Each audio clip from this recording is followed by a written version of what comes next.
प्रसिद्ध न्याय शास्त्र। सिद्धांतों को न्याय में कैसे बांधा जाता है, ये कला अकलंक स्वामी से आपको समझना चाहिए।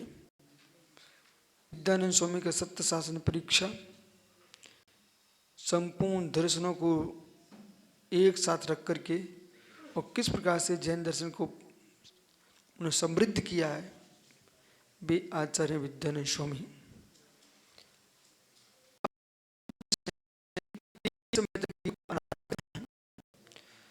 तो उसमें ये वाला आहार कि कल जो आपने आहार की परिभाषा सुनी थी, जो योग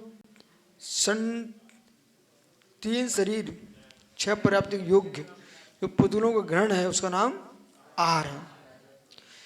शेषा आहार अभावो व्याघातात्,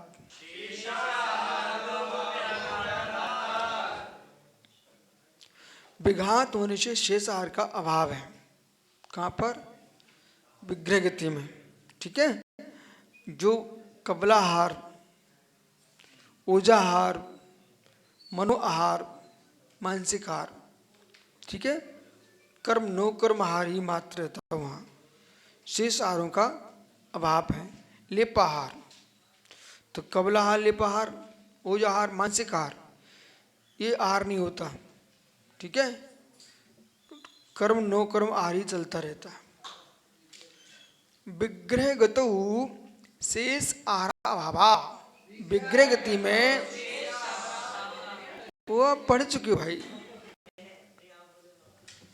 तो विग्रह गतौ पढ़ना तो पड़ेगा ना आगे। विग्रह गतौ मुनौ, ये द्वितीय पंचमी का एक वचन है, सप्तमी का किसका है? सप्तमी का एक वचन है, मुनौ गतौ। तो विग्रह गतौ, विग्रह गति में, तो विग्रह गति में शेष आहार से अभाव, विग्रह गति में शेष आहारों का अभाव है। विग्रह गति में क्यों अभाव है? क्योंकि शरीर ही नहीं है, इंद्रियां ही नहीं है, आहार किससे लेगा? कुतः? व्याघातात्। क्यों? क्योंकि व्याघात है। अष्टविध कर्म पुद्गल सुख प्रणतो, 8 प्रकार के जो पुद्गल कर्म सुख प्रण होते हुए मूर्तिक कर्मणा शरीर वसात, मूर्तिक कर्म के शरीर के बस होकर के प्रावट काल, देखो उदाहरण देखो कितना सुंदर।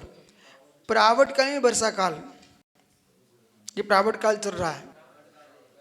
ठीक है ना। आप योग भक्ति में पढ़ते हैं प्रावट काले सब विद्युत प्रत्यय मूलादिवासा हेमंतिरात्मक दे, ठीक ना।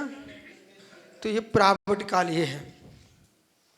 तो प्रावट काले प्रणत जलधारा निर्गत शल्य ग्रहण समर्थन चिपता तपते मान तपता है सा शास्कवत पूर्व देह वृत्त समुद्घात दुखोष्णात्वात् वज्र ब्रज अन्यपि आहारकः वक्रगति बढ़ती बशात 1-2-3 समय अनाहार को भवति। अब समझिए, यहाँ पर कह रहे हैं कि जैसे कि प्रावट काल में प्रणत जब शीत बरसात हो रही है, ठीक है, रिमझिम पानी गिर रहा है और जलधारा से निर्गत सलिल गण समृद्ध क्षिप्त तप्यमान आस्कवत, जैसे कि धनुष बाण, संतप्त बाण, उसको ऐसे छोड़ा, ठीक है, चढ़ाया तरकस पर तीर को, धनुष बाण को। कोई वस्तु तेज जाती है तो गर्म हो जाती है, ठीक है, गति पकड़ने पर उसमें गर्मी बढ़ती है, ठीक है ना। तो अब देखो वायु के घर्षण से भी गर्मी आती है। पवन चक्की क्या कर रही है? वायु के घर्षण से उसमें विद्युत आ रही है। तो जब वो धनुष बाण जाता है तो रास्ते में वो गर्म हो गया, तप्यमान, तो उससे जो पानी की बूंदें पड़ रही रास्ते में, तो उन सारी बूंदों को सुखाता चला जाता है, वही को ग्रहण कर रहा है और चला जा रहा है। ये दृष्टांत दिया। तो वर्षा पानी ग्रहण करता है उसी प्रकार से।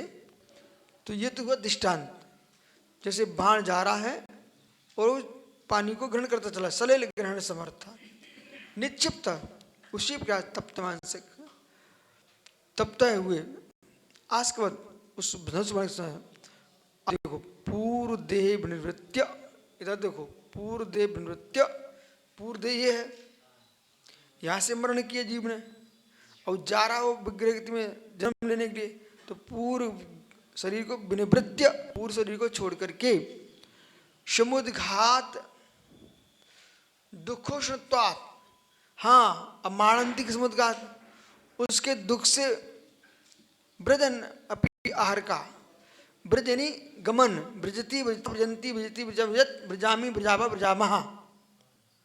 आज तुम पढ़ तो रहे ना सब संस्कृत, तो ब्रज धातु ए बालक ऐसा मिसागरी ब्रज,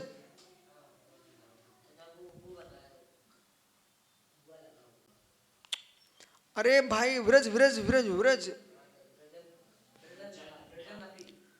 तो जाते हुए भी, अरे मेरे प्रश्न का उत्तर तो बोलो, ये तो नहीं पूछ थोड़ी पाऊंगा। धातु क्या है ऐसा बोलो, बस आगे कुछ बोल ही नहीं आपको। तो धातु व्रज, और व्रज यानी गमन अर्थ है, और भ्रू धातु बोलने अर्थ में। ये धातु कातन के पीछे लिखी है, धातु याद कर लो काम बन जाएगा सबका। धातु रूपावली याद करो या फिर तिगंत पढ़ो, तिगंत पढ़ोगे तो धातु रूपावली याद हो जाएगी। तद्यत कैसे कहते हैं श्याम सागर, तद्यत कैसे कहते हैं?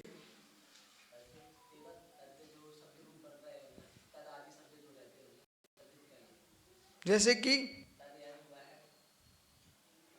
तद यानी है कि तत् तद्यत का है,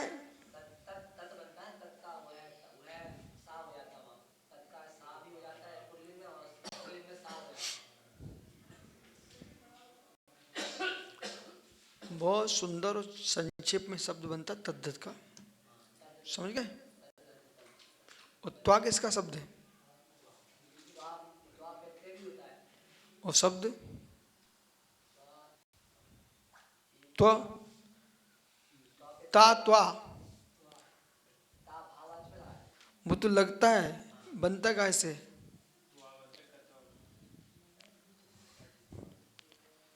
इसमें तद्दत भी लगता बालक। देखो चलो, ब्रजन्नपि आहार कम, तो वो गमन कर रहा है ना उष्णता से, तो घाती अनाहार का, क्यों अनाहारक है? वक्र गति वसात, जब ये जीव पूर्व देह का समुद्घात जाता है ना, तो पहले इधर तो देखो मेरी तरफ, यीशु गति से जा रहा है ना, तो आरक ही रहता है। पहले सुनो मैं क्या हो रहा हूं, यीशु गति से जाता है तो आरक ही होता है।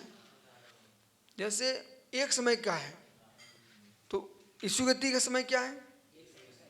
अवग्रह, विग्रह रहित है, इसलिए वो जीव अनारक नहीं होता।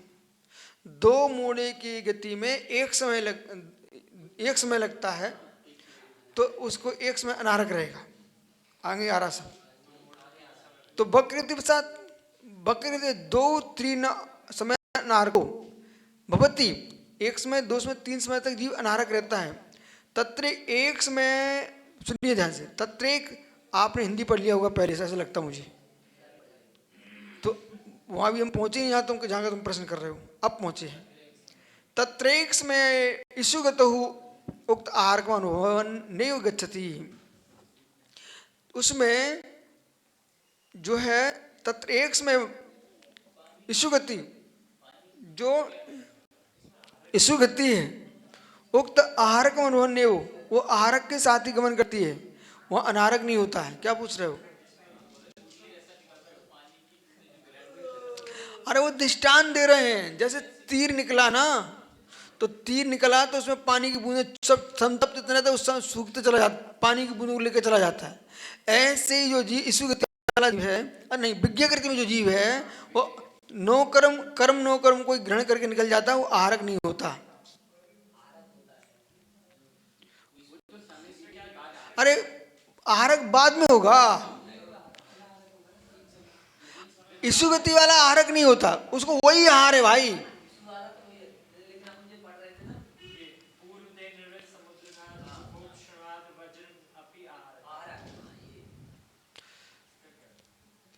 तो पूर्व शरीर को जाते हुए भी आहारक, पर कौन सा जीव आहारक है? ईशु गति वाला। तुम कहाँ जा रहे हो? ईशु गति वाला पूर्व शरीर छोड़ करके उत्तर जा रहा, तब भी वो आहारक है। बोल क्यों आहारक है? क्योंकि उसको ईशु गति है, एक समय की गति है, शेष का नहीं लगाना। दो तीन समय अनाहार को होती, तत्र एक समय ईशु गति उक्त आहार अनुवन्य गति पाणी मुक्तायाम एक समय विग्रहायाम। पाणी मुक्ता जो ना एक समय जिसमें विग्रह हो रहा है, दुष्मय प्रथम, तो एक विग्रह वाली, एक मुड़े वाली जो गति है उसमें 2 समय लगते हैं, और प्रथम है अनाहार का। उस प्रथम समय अनाहारक होता, दूसरे में आहारक हो जाता। लांगल कायाम, याद रखना सिद्धांत के विषय है। लांगल कायाम द्विविग्रहायाम, जो लांगल का गति उसमें 2 मोड़े वाली गति, विग्रह नहीं मोड़ा। त्रिसमयाम, उसमें 3 समय लगते हैं, तो उसमें अब 3 समय लगते हैं। आगे पढ़ तो रहे आचार्य महाराज। तो प्रथम द्वितीय प्रथम और 2 समय अनाहार का, तृतीय अनाहार का। जो लांगल का गति है 2 मोड़े वाली है, उसमें प्रथम समय जो मोड़ लगेंगे उसमें प्रथम और द्वितीय समय में अनाहारक रहेगा, और तृतीय समय में आहारक हो जाएगा। अब गोमूत्रिकायाम त्रिविग्रहायाम, जो गोमूत्रिका है जो 3 विग्रह वाली गति है, चतुर्समयायाम, उसमें 4 समय लगने वाले हैं। चतुर्थ समय आहार का, 3 समय तक अनाहारक रहेगा और चौथे समय में आहारक हो जाएगा। इति येषु अनाहार का, इतर में अनाहारक रहेगा, चौथे में आहारक हो जाएगा। कथन शैली है, चाहे इधर से बोलते हैं इधर से बोल दो, ठीक है, इसको समझना। ईशु गति में आहारक रहेगा,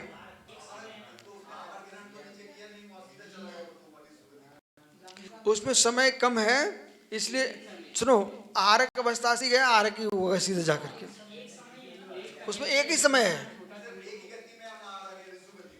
नको उल्टा सुन लिया,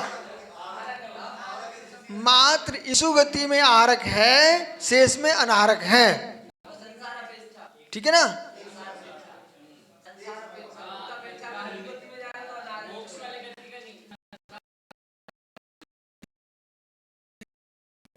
जब संसार में ईशु गति कर रहा है, विग्रह गति, उसकी बात कर रहे हैं। जब हम यदि ईशु गति सिद्धालय में ले जाएंगे, वो आहारक अनाहार का प्रश्न ही नहीं है, वो अनाहारक ही है।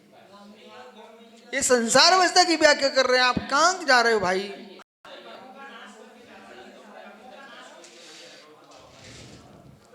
आगे जो है अगले सूत्र के लिए व्याख्या चलेगी, ठीक है।